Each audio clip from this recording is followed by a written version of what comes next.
ahoy. You'd have to gap there. It's freaking me out now. I don't like it. Welcome to another episode of The Movie Show. My name is Adam. My name's Nick. Welcome back to Bottom of the Stream. We are a world famous podcast, and every week we trawl the bottom of Netflix's stream to look for hidden gems of movies. We do. It's what we do. Yeah. We've been doing that for going on some years now. Going on 5? Yeah. Wow. It'll be 5 years in April. Amazing.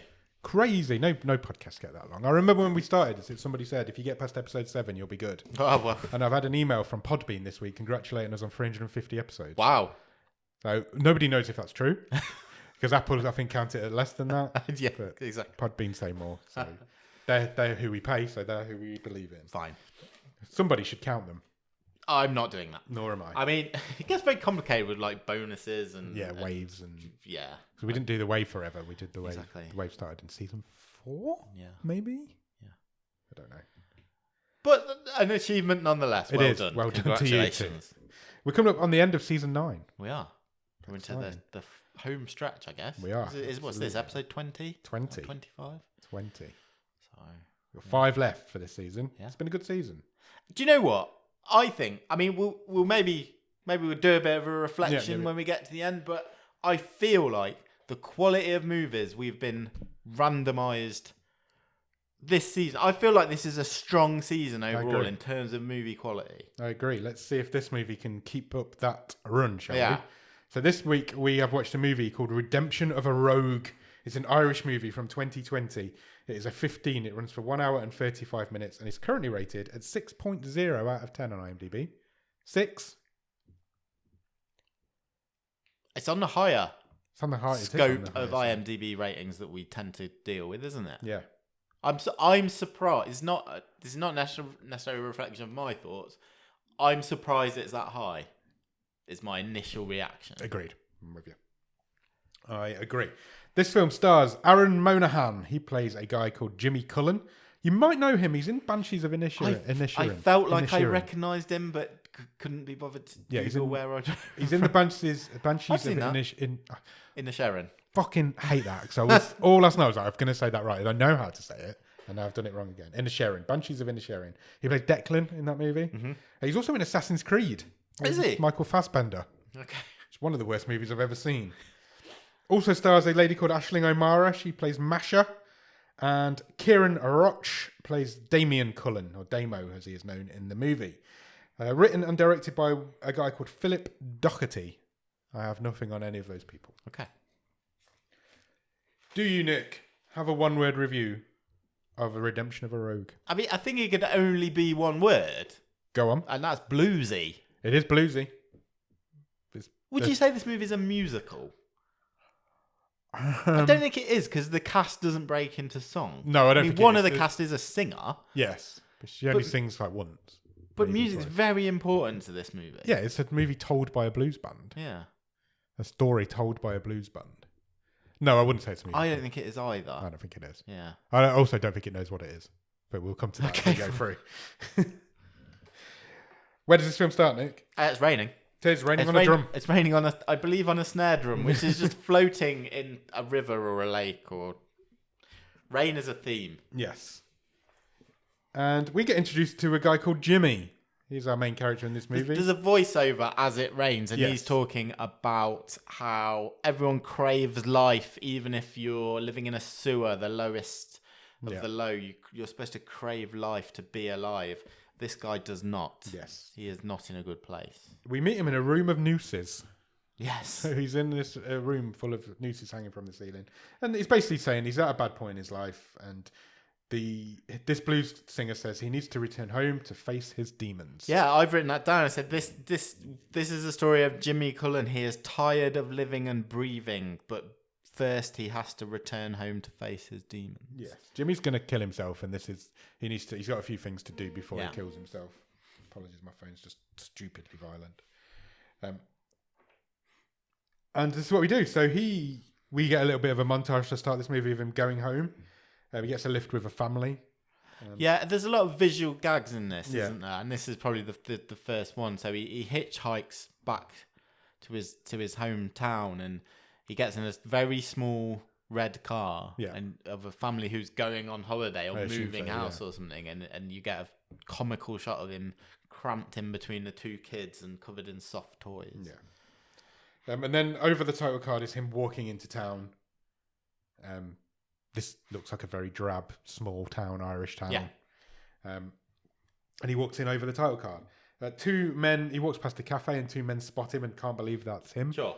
Is that Jimmy Cullen? Yeah, and one says it can't be. He wouldn't show his face around here. And then there's a flashback, first of many flashback scenes in this movie. Yeah. To Jimmy playing in goal at is it Gaelic football? Gaelic football, yeah. He's playing in goal. His team, the Ballyloch Gaelic football team, are about to win their first championship in, I think he's had 47 years Something or something. like that. He's the goalkeeper. He's the goalkeeper. The striker's through on goal. Yeah. Miskicks the ball. Everybody celebrates because Jimmy's obviously just going to collect this. Yeah. And it goes through his legs and the other team win. I've seen a few goalkeepers like this. Yes. Absolutely. Mentioning no names. So he's now hated by this town because of this error that he made in this Gaelic football match. And then we hit chapter 1, The Condemned. Yes. So this movie's in chapters, 5 chapters, I think. And he goes to a hardware store. I thought this was a really funny exchange. This might have been the best, funniest scene in the movie. So he goes to a hardware store. He wants to buy some rope. And the man talks to him for... They just have a boring conversation about rope. This guy, this old geezer wearing an apron in this hardware store, like telling him, well, he's got 5 different sizes I've of got rope. Loads of rope. This size, what this each thickness. different sizes for. What? How much rope do you want? A bit. What's a bit? And then he says to Jimmy, well, what do you need it for? Maybe that will help. And Jimmy says, I'm going to hang myself. And the guy just says, you need 14 mil then. Yeah, it doesn't even bat an eye. Yeah. He just say, okay, take the biggest one. And this is how much you'll need. And he sells him a length of rope. Then, as he's walking through the town, the cops pull up and he panics a little bit. Yeah. But then they arrest a woman in a pub.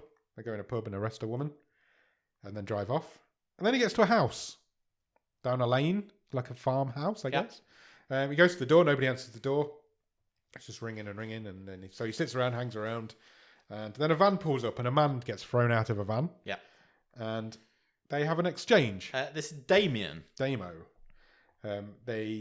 Jimmy kind of goes for an awkward hug. Yeah, they go for an awkward hug where they just hold each other's arms for a bit. And Damo headbutts him. Yeah, which is great. And I think these are brothers. This is established quite quickly. Yes. Damo says he's wanted to do that for years. They have a bit of more of a scuffle. They have like a slap fight. Yeah, and it turns into this like comedy. Like they both get winded quickly and they're but they don't stop fighting. I thought it was quite amusing. Yeah. When they get in the house, the paintings and everything on the wall start vibrating. Yeah, it's weird. It's so weird. Everything about this is very weird. And Damo explains that their dad's upstairs. Their dad's in a bad way. He's at end of life care, basically. The Damo's doing on his own. But he's mic'd up the room so that he can hear him because he's feeble and he can't make any noises. So when he coughs, the house room vibrates. shakes. Then Jimmy apologises to Damo for leaving. He's been away for quite some time by the looks of it. And he goes upstairs to see his dad. Oh, just before that. Yeah. Because this, again, there's some jokes in here which really tickled me. And they're just stupid. And this was probably one of the first ones. So, like, they're apologising for sort of making up over the fight. And Damo said, do you want a cup of tea? Yeah. So he makes a cup of tea and passes it. So Damo's holding the handle and he passes the cup to Jimmy. And he says, careful, it's burning hot. Scalding hot. And Jimmy takes the tea by the cup, and it actually sizzles on his hand. And they're both just sort of staring at each other, not wanting to give. And I was just like, that's funny. That made me laugh. And Damien immediately takes a drink from it as well, trying to show he's the tough man. Yeah. He goes upstairs to see his dad. His dad is a very old man in a very feeble way in a bed. Doesn't look like he's long for this world. He's incoherent, isn't he? There's a microphone hanging above his bed. Yeah. And he tries to say something when he notices that Jimmy's there, he tries to say something, but we can't understand what he's saying. Jimmy can't understand what he's saying. And we cut to Damien, who's listening in downstairs. He's got some headphones on downstairs listening into this microphone. And Jimmy's basically like making amends for all the wrongs he's done to his dad over his life. So he thanks Dad for giving him the bail money a few years ago. Yeah. But he says it wasn't for bail money. I used it for girls and drugs and meth. He tells him about explains what crystal meth. Yeah, he does. And then he pulls out a harmonica. He does, and he says, "Do you remember this?" Yeah. And then there's a flashback scene to when he stole his dad's harmonica, and all the got beat up for it. The flashback scenes are quite interesting because you flash back and everyone's played by younger people apart from Jimmy, who's still always the same. Yeah, always the same age, and they're done in like an old 80s style Wonder Years type camera flash. Yeah, and Jimmy says to his dad, "I lied. Yeah, I had this harmonica the whole time because he'd always denied it was like his dad's prized possession." Yeah. And then he leans into his dad. He says, "Goodbye, Dad, and fuck you." Yeah. And then his dad leans up and I remember you. All you did was beat me up. Yeah. So his dad leans up, tries to strangle him. He grabs his hands around Jimmy's throat. And they're struggling, and then he dies. He does, but then Jimmy's like pushing him away, and there's a snap, and he's like, "Oh shit, I broke your arm." Yeah, that's when he was trying to see if he was dead or not. Yeah. He was like prodding him to see if he was dead, and his arm just snapped. He was like, "Oh, you feeble old bastard!" And then it starts raining. Literally starts raining outside as soon as he dies. Yeah, and the camera just turns to Jimmy, and he just says, "Fuck." Yeah. And then we're at the funeral. We flash forward quite quickly to the funeral, and they are bringing a casket out of the house, and Jimmy and Damo are at the front with the casket, and they can't fit through the front door. No, it's a bit comedic, wobbling, comedy. coughing around, and then a man runs up to the congregation. He says, "Stop the funeral. I am a lawyer." Yes, I'm your dad's lawyer. Yeah. So they go back in the house to find out what's going on. They have to reverse back in. Yeah, they with do. The coffin, so they do the same joke again. Yeah. You hear something smash in the house. And the solicitor, over the coffin, they use the coffin as like a table here. Yeah. And the solicitor says, your father had some serious conditions in his will. Yeah. And one of those conditions is that he cannot be buried on a wet day. Yeah, if it's raining, whilst it is raining, he cannot be buried. If you do that, his entire estate will go to the local gun club. Yeah.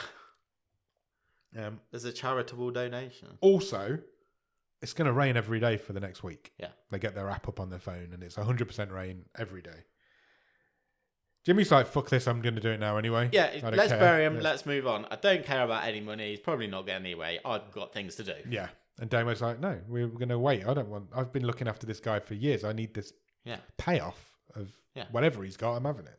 And I'm having all of it, is what he said. So they go out. The funeral congregation's still standing outside the house. So they go out to tell them that the funeral's cancelled. And they announce it as if it's like a concert. Yeah. When it comes Axl Rose is not coming back on stage. And everyone's like fairly ambivalent about it until Jimmy and Damien confirm that they won't be holding the wake and there's no free sandwiches. Yeah, then everybody kicks off. Yeah. And for some reason, which it fits in with the wackiness of this movie, but in my brain I'm like, why isn't the funeral director just taking the body back to the funeral home? Yes, agreed. They have now got Dad's body. Yeah, because they do it to make a joke about putting him in. They put him in a freezer. They put him in the freezer with the frozen pieces. Freezer. And then they only have it to make that joke about putting him in the chest freezer. But everyone knows they do it. It's like not a. Yeah, it's not like. Everyone's like, it's like, oh well, this is the only option you've got. Yeah, you've got to freeze the body. So the town knows they've got this body in the freezer. I'm not sure that's lawful. But no, it's the same. But it's a decent joke, I suppose. Yeah. There's another joke later on as well from it. Then we hit into chapter 2, the children. Yeah. And Jimmy's walking down a country lane and he has another one of his flashbacks. And it is a day when he was kissing his friend, or he's kissing his ex-girlfriend at the time. And her mum's like, come on, dinner's ready. Yeah, she's screaming at this daughter to get back, stop messing around. And then he cuts away from the flashback and he goes to visit this girl who still lives in the same house. Yeah. She opens the door. She's in a wheelchair now, which surprises him. Yes, and he says, I bought you these flowers, and she instantly goes, they're from your dad's grave. Fuck off. Yeah, basically. How do you know? Because they're fucking lilies. Yeah. And she slams the door in his face. But then she opens the door again. She eventually lets him in. Yeah. And he apologises to her. And she says, there's two things you can do to make it up to me, Jimmy. He said, his line, which made me laugh, he says, you're looking well despite the... And then he just trails off. Yeah, he just stops talking. She says, there's two things you can do to make it up to me. One is you can rot in hell. And two is you can fuck off and never come back. Yeah. So he does. He leaves. My next note just says goats. I presume there were some goats on the screen. Maybe. I haven't got anything about goats. I fed some goats last week when I was away. Did you? That's probably why I You just having your own decided flashback. to write it down. Just having your own flashback. Then he goes to a barn. He throws his rope noose over the rafter. Strut. Yeah. Strut. He goes to hang himself. He stands on a barrel, and then a kid walks in. Yeah, just like Looks at him. watching him. Yeah. Get his kids So do. he tells the kid to fuck off, and the kid does leave. And then a load more kids walk in. Yeah, the same kid comes back with his mates. And they all just stand and watch. That was quite funny. And he can't do it. He's getting performance He's not anxiety. going to kill himself in front of a load of kids. So he leaves. He goes to a bar. And there's a band on in the bar. And they are singing the blues.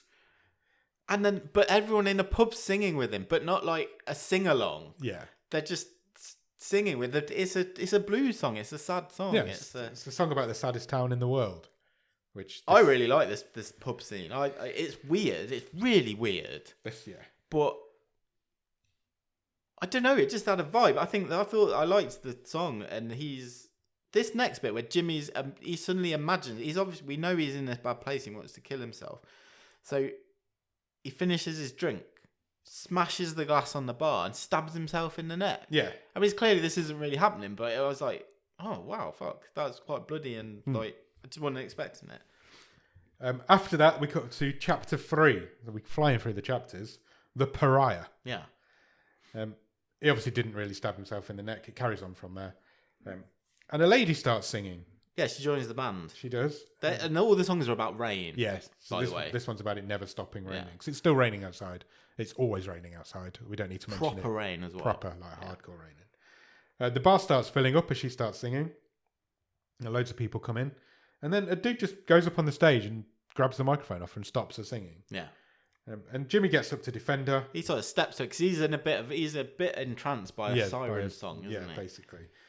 He gets up to defend her. He gets pushed into a drum kit. Yeah, and he does the what I would call the Chevy Chase pratfall, doesn't he? Where he falls into it and he can't get up, so he's still rolling around on the drum kit. And somebody says, "Is that Jimmy? Jimmy Cullen or whatever his name is?" And Jimmy's like, "Why anyone can sing? What's the problem?" And someone just shouts out, "She's a dirty whore!" It really made me laugh. They do. Jimmy defends her. He's like, "Who hasn't made mistakes? Who's never done something wrong here?" And some little old guy comes, "Oh, I've never done anything wrong," out of the crowd. And then everybody in the crowd's like, "Yeah, you have. You beat your kids." Yeah, one woman goes, "You fondled me. You molested me as a child," and then another one goes, "And me." And it's that I did find that bit quite funny. And then he's like, and he just skulks back to his seat. I did find that bit quite funny. Jimmy's like, right, seriously, has anyone in here never done anything that they regret? Because if you do, that's not a reason for this woman to be able to sing. Yeah, so it was good. There was some good gags there. So then they let her carry on singing, and Jimmy leaves, and she follows him. She comes out. She thanks him for defending her. Yeah, she introduces herself. She wants to walk home with him, but he's going the opposite direction that she's going. Yeah. But then her heel breaks. She intentionally breaks her shoe so that she can. She's like, "Can I borrow your shoe?" And he does. He gives her his shoe. And bearing in mind, it's chucking it down the rain. He's now got to walk home in a sock. So they do eventually leave together. She's got an umbrella. She says, "I'll walk you home." Yeah. And I'd only clicked at this point, by the way, because he said, "Oh, I saw you being arrested earlier." I didn't click that till you just said that. Yeah. So that was the same woman. Yeah. Okay. Do we know what she got arrested for? Just being a slut? Stealing. She was accused of stealing, but she didn't do it. Right. She was accused by the. Oh, let me try and get this right because I've not written this down. I'm trying to remember it.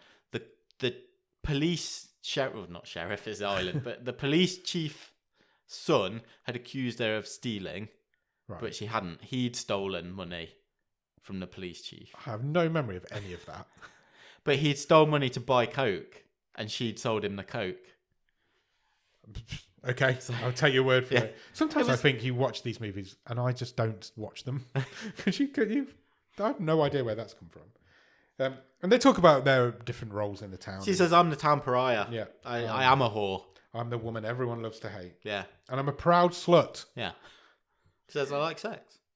Jimmy doesn't. She says, "Jimmy, do you like sex?" He's like, "No, I don't. I'm not into worth it. Not into it. It's not." And we'll we'll hear more of his reasoning later on. Yeah. And he says, "Are you wearing a bra?" Yeah. And people just, Jimmy nobody questions anything. No, and Jimmy is in a point in life where he doesn't care what he says. Yeah. So he's going to end his life. So Doesn't matter. he's not messing around. He's not saying, "Oh, I need your bra to do this." He's just like, "Are you wearing a bra?" Yeah. What? And she thinks he's coming on to her, and she says, "Oh, what kind of bra do you think I'm wearing?" He's like, just what kind of bra is it? What's But the he doesn't structure of your bra? What's Is the what he structure says. of it? Yeah. So she takes it off. She does. She takes Gives it it off to for him and gives it to him, and he pulls the She thinks he's got some sort of kink, I guess. or bra kink. But what he does is takes it apart and pulls the underwire out of the bra. I'm not a bra expert. And he uses that bit of wire to break into a car. Yeah. And they drive home. He says, "We're not walking home." Yeah, it's raining. So she's like, "I'm driving, bitch." Yeah. So she drives home. She drives him home. She drives him home. And she says to him, "Look, how long are you here for? What are you doing in town? How long are you staying for?" And he says, "I'm here until the rain stops." Yeah. And then he gets out of the car and she says, "You have a nice bum, Jimmy." And then there's a weird dream sequence. Yeah. Where Jimmy gets in a coffin whilst his brother is... A hunchback takes him to this...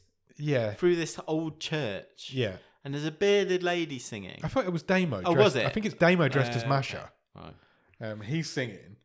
And they put Jimmy in a coffin. And then this sign lights up that says bumper coffins. Yeah. And loads of basically bumper cars, but with coffins driving around. I'm like, okay. That's interesting. I think it's all just him dreaming about he's still getting ready to end his life and, Yeah. Next morning, he gets up. It's still raining. Damo's had a threatening letter. Bricks come through the kitchen window. And he's basically being threatened. He's being extorted for money that he owes. Hence why he got chucked out of that van when we first met him. The note says, "Pay money or we'll break your ankles." Yes. It's mentioned at this point, I don't know who mentions it, but it's mentioned at this point that the children in the town haven't spoken. Damien says it. This was creepy. This is a few times where there's like, actually there is a, I know we were joking saying like it's Halloween and we're not doing a horror movie, but off screen there's a horror movie going on in this town. Completely oblivious to Jimmy. Yeah.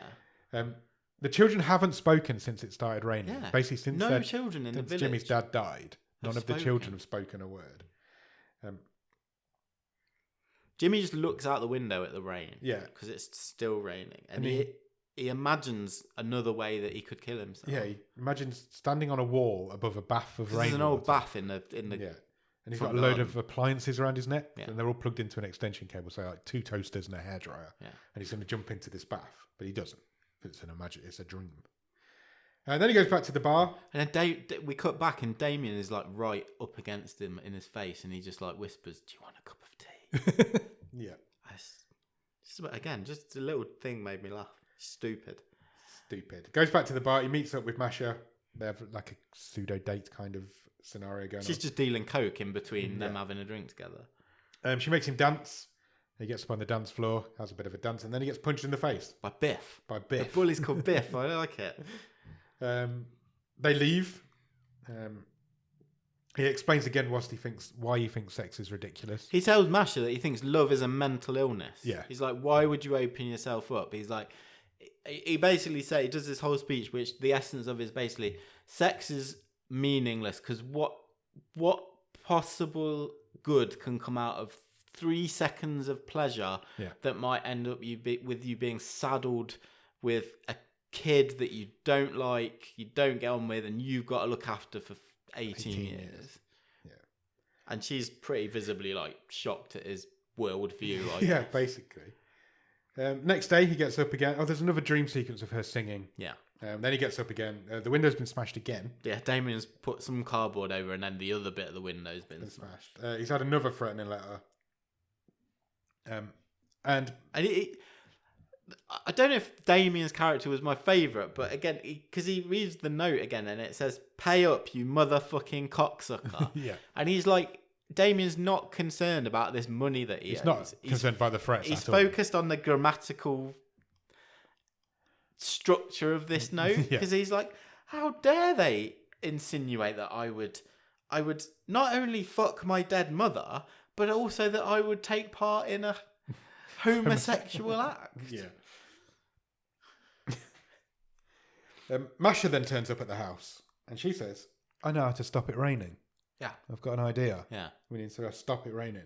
So they get in the town, and they get in the car, and they go to the next town over. Yeah. And there's a whole thing where it isn't raining in the next town over. Not only is it not raining, as soon as they pass the "you are now leaving Ballyclough" sign. Yeah, there's a distinct line of sunshine. And there's guys and girls in Hawaiian Partying, shirts. yeah, having a good time. Holding a lilo. Yeah, next to the saddest town in the world. There's a line where there's a sad man at a bus stop in the rain with an umbrella. And then on the other side of the screen, there's people having a party in a sunny house. That sort of, it only happens a couple of times, but that sort of imagery, it really reminded me of, have you ever seen The Bunny and the Bull? It's like, No, it was I don't think so. It's a Paul King film. I think it might have been his first movie. He ended up doing all the Paddington stuff, but he was behind the Mighty Boosh with. Yeah. So it's Julian Barrett and Simon Farnaby, Okay. and they make this. Yeah, they make this sort of make believe world, and it's this. The style was all very much similar, like that. Yeah. Had a bit of a Wes Anderson vibe as well, didn't it? A little bit, yeah. Anyway, Mash's idea is they're going to buy this statue. It's called the Child of Prague. And if you put one outside your house, it stops raining. It's basically wards the rain away. Well, so they think. But it turns out there's a lot more rules to follow. Yeah, so they go and buy one in the shop, and they end up buying all of them in the shop. Yeah. They buy lots of them. And the shopkeeper says, look, this will only work if you obey the rules. So I've got a list of the rules here. So the first rule is to place the Child of Prague in your garden. Facing the house is rule 2. And this is cut, isn't it? They're actually doing it. So they put it in the garden, and then the next rule, and then you cut back to the statues when they've done the next thing. Yeah. It was kind of, it was a bit Edgar Wright, this section. Yeah, it was. There was a bit of sharp flashes. Yeah. Some of the directorial choice in this were a bit sort of greatest hits of other yeah, I guess you're influences, I would say. So rule 1, place it in the garden. Rule 2, face the house. Rule 3, it has to be beheaded. Then rule 4 is the head has to be glued back on. Yeah. And then rule 5 is it has to be done the night before the couple's wedding. Yeah. So they didn't know about that rule. No. Both of them didn't know about that rule. And so they decide they're going to get married tomorrow. They do. And so to do that, they call the local priest. And they have this Jimmy has this conversation with the priest about, do you have any gaps tomorrow to do a wedding? And he's like, oh, no, I've got to go and bless a sick and dying child tomorrow night. Tomorrow afternoon. Yeah. And so Jimmy says, well, what about the morning? Can you do an emergency wedding? And the guy's like, no, it's Tuesday.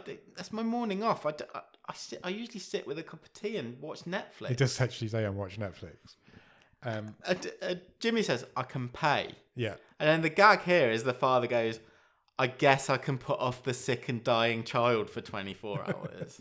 Yeah, he's not going to put off Netflix. That's your joke. That's a good gag. Yeah. That is a good gag. Jimmy says, so they're now getting married tomorrow, Masha and Jimmy. But he still won't sleep with her. She makes a move on him. Yeah, she does. But something happened 7 years ago, and this is why he doesn't do that sort of thing. Because he crashed a car with 3 women in it. Yeah, Patricia was in the front. Yeah.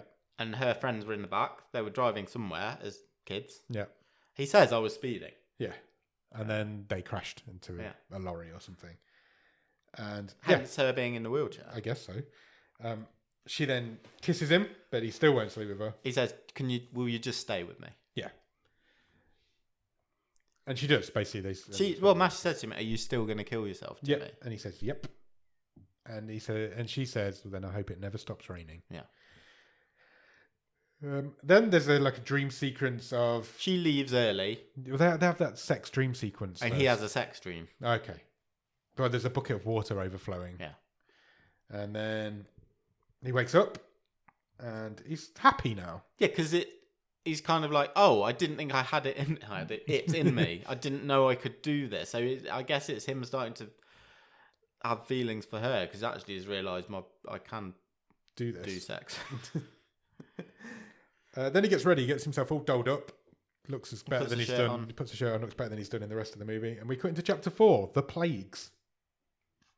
And some guys turn up at the house today, so we're not getting any more threatening letters. No, but did you notice the whole front door's now cardboarded up? Yeah, and the windows. And the windows were and this guy, the main guy that turns up, is a local councillor, chairman of the gun club, an owner of the local plastic factory.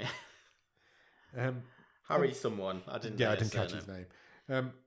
So he's like top dog in the town. He's the guy that Damien owes money to. Yes, basically. And he says, look, the businesses are all closing down in the town. There's no industry left in the town. We come in peace. We need to talk to you. We need to talk to you. The factory, my factory's having trouble. The kids have stopped talking. And as of this morning, they're no longer eating. Yeah. He says our kids are turning into zombies. Yeah, because of the rain.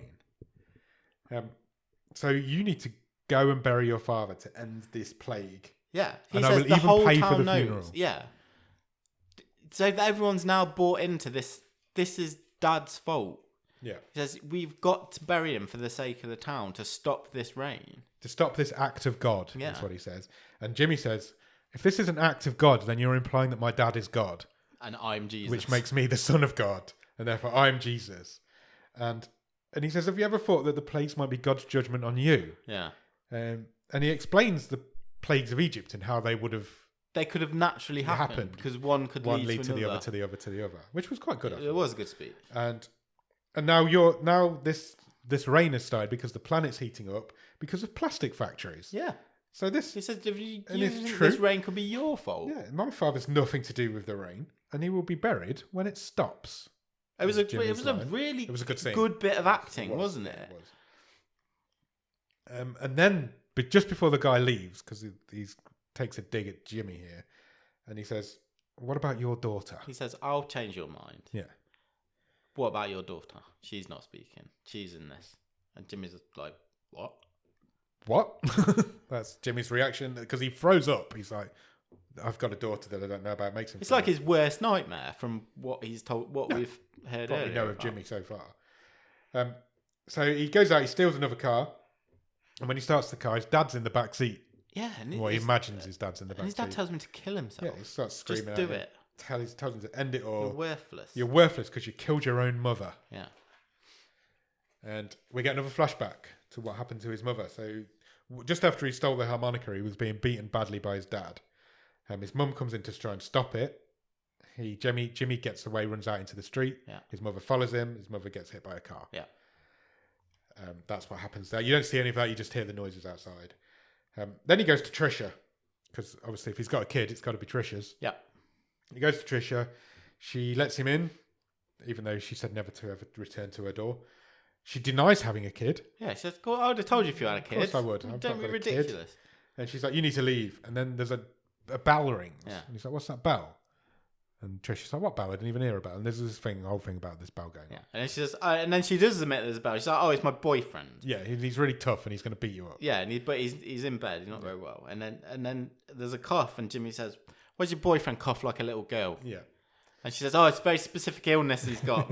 It's like, so there's a whole thing. It's Trisha's plan unravels in front of her eyes, and she eventually has to admit that she does have a kid. She takes him upstairs to see said kid. This kid is called Mary Lou. But this kid's really sick. She's not spoken since it started raining, and she hasn't eaten for a few days. So she's really ill. So they go back downstairs. Jimmy's like, I can't believe you didn't tell me I've got a kid. And she says, I like this. You've already, you don't even know, I bet you've forgotten her name. And he goes through all these names, and he can't get it right. What's the one that he settles on? And she's like, you think your Jojo. Yeah. You think I'd have a daughter called John Jojo? John, yeah, something like that. Yeah. And she cried. Trisha starts crying because her life's falling apart. He goes in for another awkward hug. Yeah. And she thinks he's trying to kiss her. Yeah. And she kicks off about that. She's like, this is not the right time. My daughter's about to die. Yeah, she's not spoken or eaten for a week. Again, this horror movie that's happening in the background off screen. So she says, look, you need to go. Well, actually, what she says is fuck off and die. She says, unless you know how to stop the rain, you can fuck off and die. And we cut to Jimmy and Damien back at home. Yeah. And they're trying to defrost Dad with the hairdryer. Yeah, this is the whole joke of why they put him in the freezer. And Masha just walks in and goes, what are you doing? And they go, well, we're defrosting him. We're going to do the funeral. Yeah. And she's like, well, why are you defrosting him? Yeah, and they both just look at each other and go... They have like a moment of realisation of like, oh yeah, we just put him in the coffin frozen. So they do is chucking it down. It's the middle of the night. They've got it's an emergency funeral. Yeah, they've got him back in the coffin. The priest's available for the... So presumably they've not done the wedding. They never saw the imaginary wedding, did we? That's true. So yeah, they're having a funeral in the middle of the night with just the priest there. So they do. They chuck him in the ground. So they bury him. They throw soil on him. And it doesn't stop raining. What we haven't said as well, because I've just noted it here, that there's musicians everywhere. Oh, yeah, all the way through. So as Jimmy's walking through town, they're in shop windows. Sometimes we just see him walking up hills. So this blues band that's kind of narrated this whole story, they're in the background of this movie the whole way through. Yeah, there's always music playing. Yeah. So, yeah, the rain doesn't stop when they bury their dad. So Jimmy goes to a church. Yeah. He goes up to Jesus and he says, crucifix. what am I supposed to do? He calls Jesus a fucking fraud. Yeah. What am I supposed to do, you fucking fraud? And then the Virgin Mary statue comes to life and asks him for a fag. Yeah. She's like, Jimmy, have you got a fag? And he's like, no, I've only got roll-ups. So he rolls up one. He doesn't have a lighter. No. So she lights all the candles in the church. Does. And she says, what are you asking Jesus for answers for? He's dead. He can't answer you. Yeah. Which I thought was quite a good line. She said her opening line is like, were you calling my son a fraud just now? Yeah. He was like, he gave his life for you. Yeah. And she says to him, look, the only way you're going to stop the rain is to avenge your father's murder. Yeah. And he's like, murder? Who? And she goes, you. And he goes, me? Yeah. I thought it was quite funny. A meaningful act will avenge the murder. Yes, he says, you know what I'm talking about. You can perform a meaningful act. My son sacrificed himself. Yeah. Now you need to do the same. Yeah. And he says, I don't want to die. Yeah, it's first time. First time. He now has a reason to die, but now he doesn't want to die. And then when he looks back, she's just a statue. She's not really a person anymore. Then we cut to chapter 5, the redemption. It comes up on the radio that it's now been raining non-stop for 40 days. Every morning, every time a new day breaks, it's sort of, we hear the guy on the radio, don't we? And by this point, the guy is like, he'd been making light of it. It was a breakfast DJ being, he's like, I fucking give up. I'm done with this. 40 days. 40 days. It's never going to non-stop stop. rain. So Jimmy says to Damo, look, how much money do you actually owe? Oh yeah, Damo's like sitting there covered in blood. Yeah, he's been beat up now. And turns out he owes 28 grand. Yeah. And Jimmy's like, I've got a plan. So he goes to see Masha. But when he gets there, the counsellor dude is there. Yeah. And he wants Jimmy to kill himself. Yeah, because he's somehow aware of what the Virgin Mary Damien's said. told him. Okay. He says, yeah. Damien has told me about what happened in the church, that you had a vision from the Virgin Mary. And she said, if you kill yourself, this is going to end, basically. Yeah. The rain will stop. So you need to kill yourself. Yeah. I'm here to make sure it happens. So they start beating him up to start with. And the whole town's there. The whole town are around him in the street, and he's watching him getting beaten up. But this turns out was all Jimmy's plan. Yeah, the plan was for Damien to betray him. Yeah. To stop him in. Damien had to betray him for a price that was willing for them to pay. Their ability to pay. And there's this town's lottery that goes on. Yeah. And it's like, So it's not they been won fixed for it years. for Damien to So they fixed it for him to win that 116 grand or whatever it was. pay off his debts. Yeah. Then Jimmy's going to go and hang himself. In the woods. In the woods. Well, by the side of a lake or river. Which he does. He gets the noose, hangs himself, and does actually hang himself. Yeah. But the tree branch breaks and plummets him into the water. And then there's some sort of weird sequence where he wakes up on a train. Oh, well, he's kind of walking towards the light, essentially, isn't he? Yeah. He starts off on a train. Then even though the branch snapped, he's walking. walking towards whatever the afterlife is.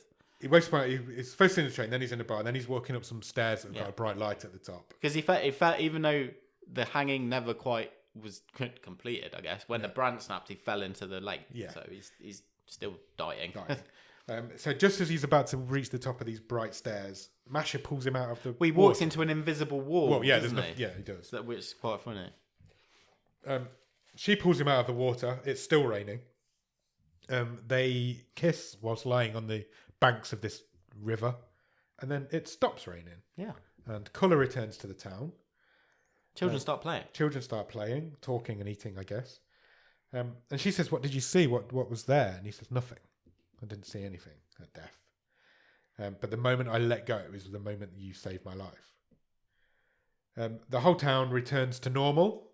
The blues singers leave. They leave say on a that boat. they're off to the next sad town. Yes, so they all leave on a boat together, still playing their instruments on a boat. And the movie ends.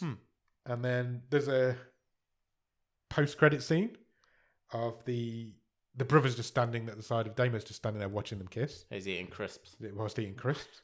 Then there's a post-credit scene where it stops raining on the man at the bus stop. Yeah.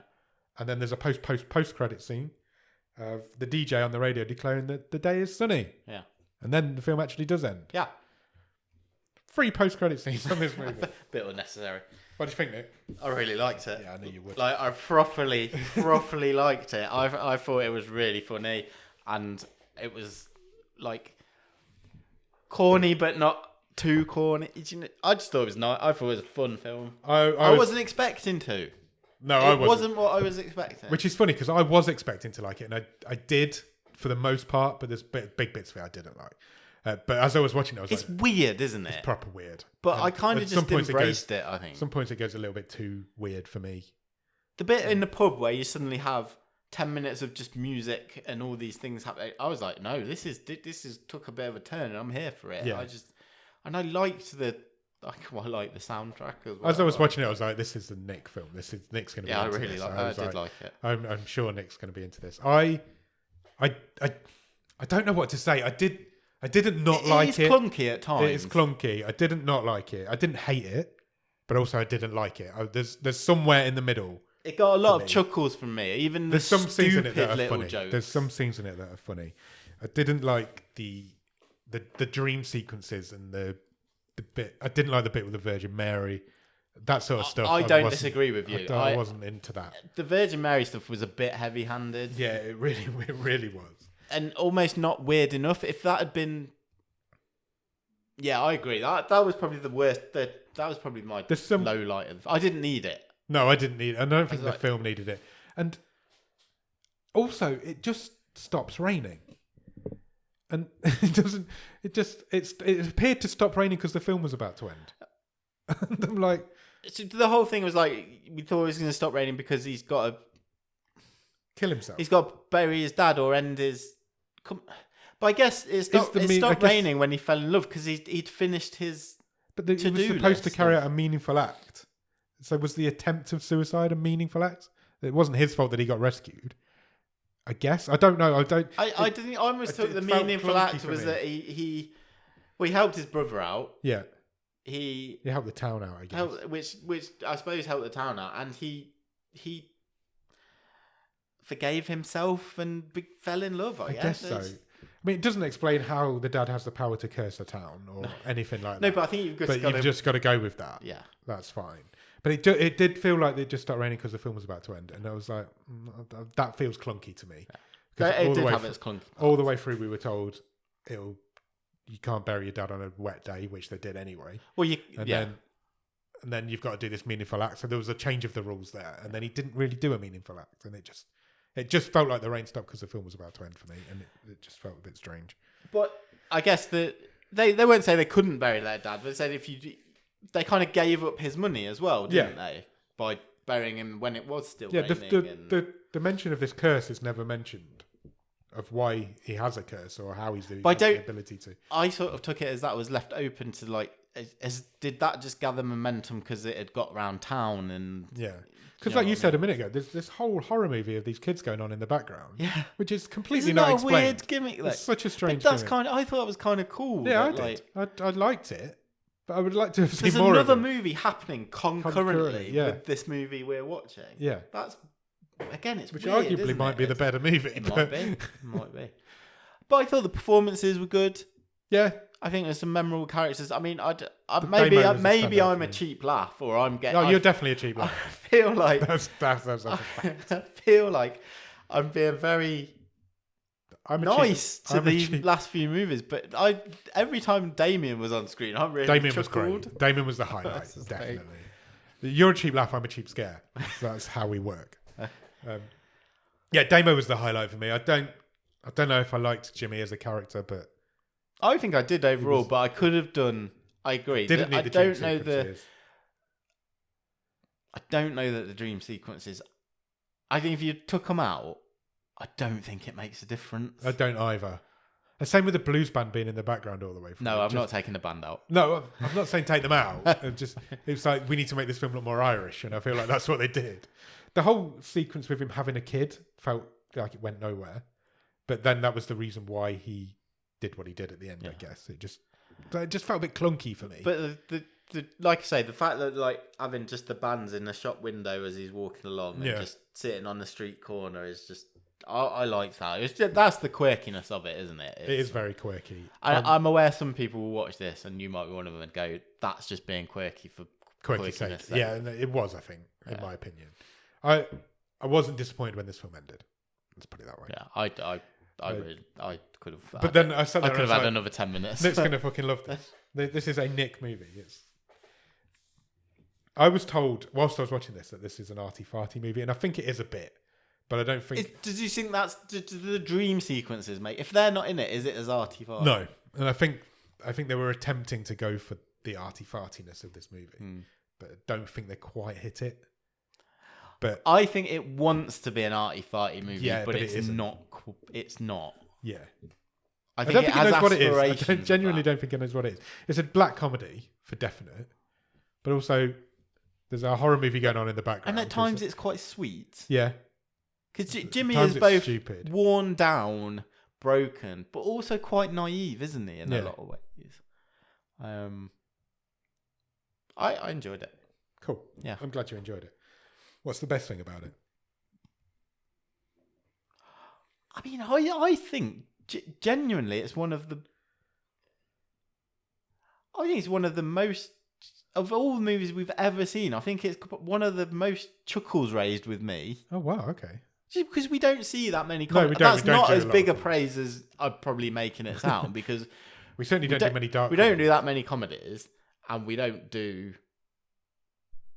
Yeah, we just don't do many movies like that. No, we don't. A lot of the jokes in this just hit with me. Yeah. I guess that's and they what didn't really hit with me, but I could see why they've hit with you. Yeah. Knowing you There's some good gags in this. Yeah. And that's probably what surprised me. I wasn't expecting to find this as amusing as it was. As you did. Yeah. But yeah, we don't do... Is there a difference between a black comedy and a dark comedy? I guess. I don't think so. I think it's the same. Same thing. The same thing for me. But yeah, we don't do a lot of that sort of movie. I think I was also surprised by how much I enjoyed the characters. Okay. Like I thought they were quite well drawn. Yeah, there's only like characters. 3 people in it. The main 3 people in it. And you know where we've had complaints earlier this season about like this town doesn't feel like a real town. Yeah, this did. I'll give you this that. had this a world, little world, didn't it? The town was a character in this movie. Yeah, definitely. Yeah, so I'll give you that. Probably that. What would you change about it? I don't think we need the dream sequences have to go. Yeah, the Virgin Mary scene can go for me. Yeah, that was laying it on too thick. Yeah, it was for me. Yeah, I think if you take them out and just put some more jokey bits in, I think you probably got a decent comedy there. I don't think we need the. Yeah, that the bit in the coffins. That's where it lost me a little bit. Yeah. I'm like, I don't get why that's there. I don't understand that sort of thing. I don't think that's adding to this movie. No. When for me, when I found the actual real storyline, if you want to call it that, so interesting, I didn't need the dream sequences. Yeah, there's like the right we said in the show. There's bits of Edgar Wright in there. There's bits of Wes Anderson in there. Yeah, just do a bit more of that. Yeah, rather than trying to do your own. You don't have to be everything. Yeah. Yeah. Agreed. Stream table.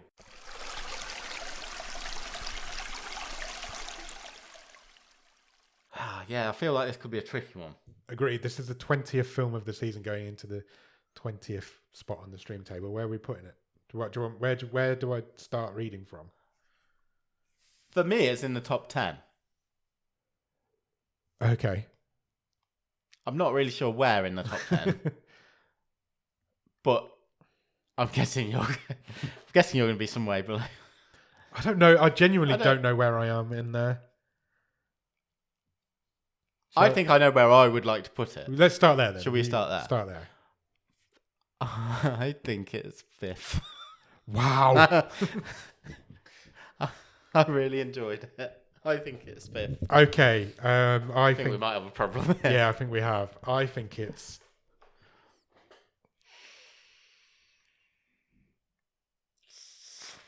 13. Brilliant.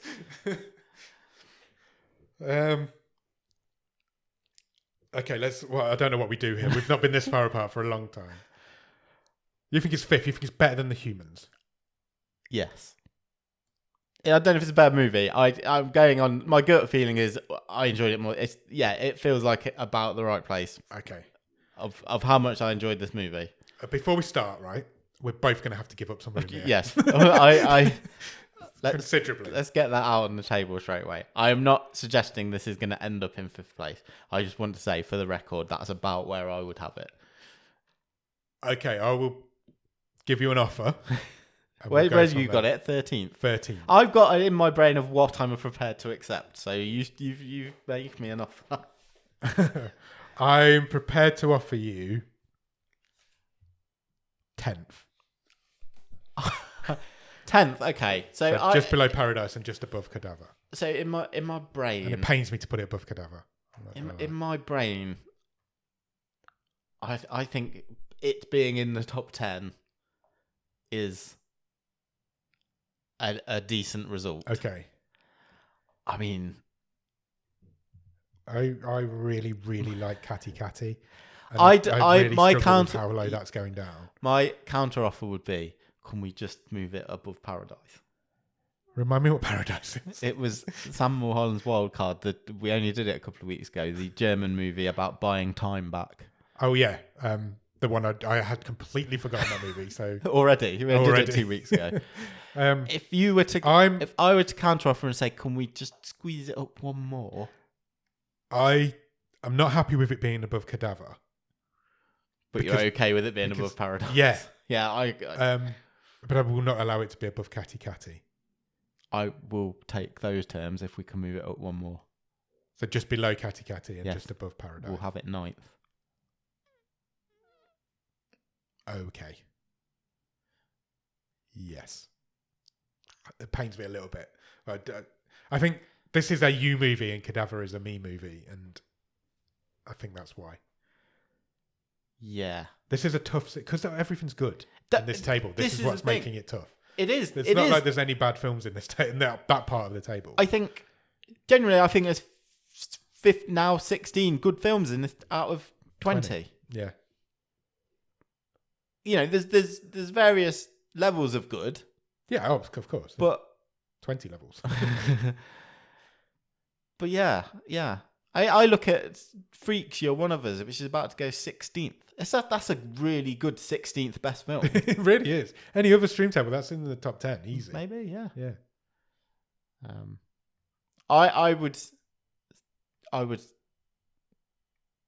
if we can put this 9th, I would be a happy man. Deal. Thank you. It pains me, but deal. Let's push Cadaver out of the top 10. Let us know what you thought of this movie. Live typing there. Cool. Well, I guess that means we need to move on to next week's movie. Sure. And we've had a wild card played, Nick. Okay. Jordan Shenton. Oh, welcome back. Original Patreon. I love Jordan.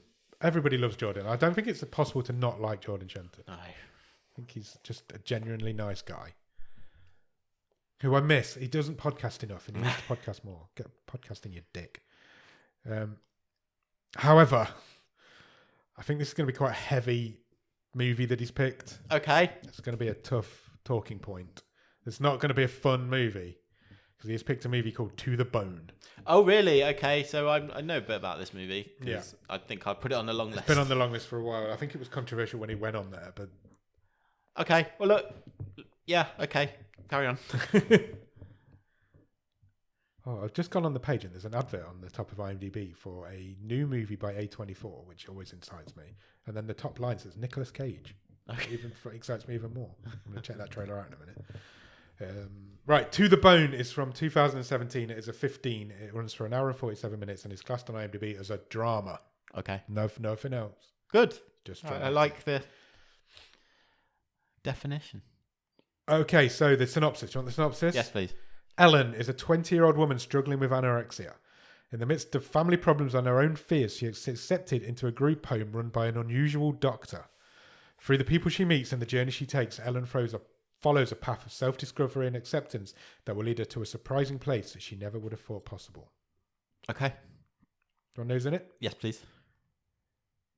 Rebecca Kennedy, Okay. and Lily Collins. Right.